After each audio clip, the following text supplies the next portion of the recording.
intal caaltu gabbaatee waan jirtu alaan mul'attu ilaalla jiraattu barbaada yaamamee bakka jirtu.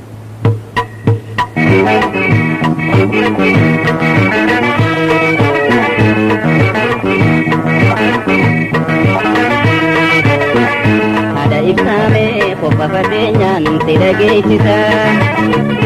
abbaa ibsaadhaa warraan moo mati dubbisa.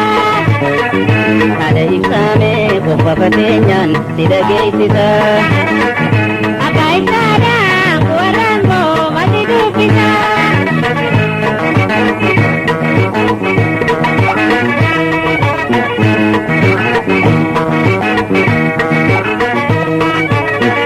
Nadi beektu anaatti caaltu ani waan toltu natti fakkaatu kanatti mul'attu ati hongartu. Awwaati garee badii takaalee hiriyaa heddummaachuu isi maalee dubra gargaaraatti foofuwallee. Haadha ibsaamee qopha fageenyaan si dhageessisa. abbaa ibsaadhaa warraan moo mati dubbisa.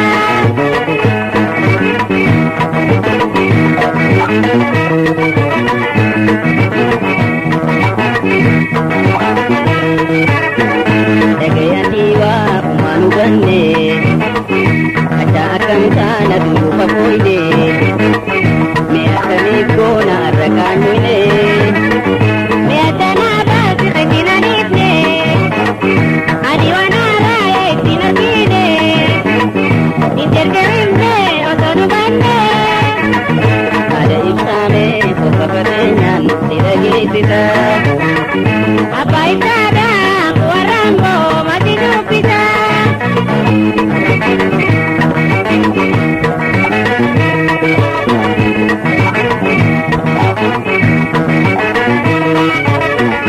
Edaan bilaashwaa rakkoon guddifne waa gabbinarraa kattiin haruusne maaliif ignaatoon si tasabdanne. Mi'a lakkifnu ammuma taane moo'isii gaafanne kophaatti yaanne osoo dhibburri ala nu baane. Caaltu qaamni kee furfuree garaan si fullaa'uun sababni isaa maali naa himin dhoysini.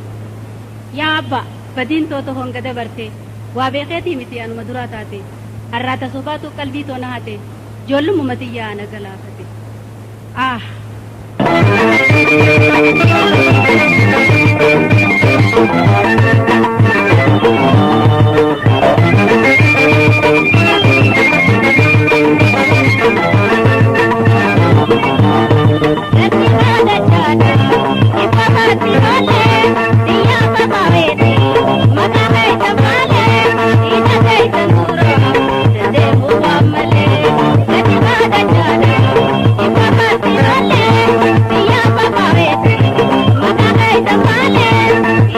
Thank you.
deebi'ee naagabee baalamaa mana mootaawanii aidee amma amma dararaan batiidha naafee manuumaa amaniin diiniin duraan nagayuumaa nadeetu jalqabee siyaasanii booda sibiisaa hin jarree sakaatti booda.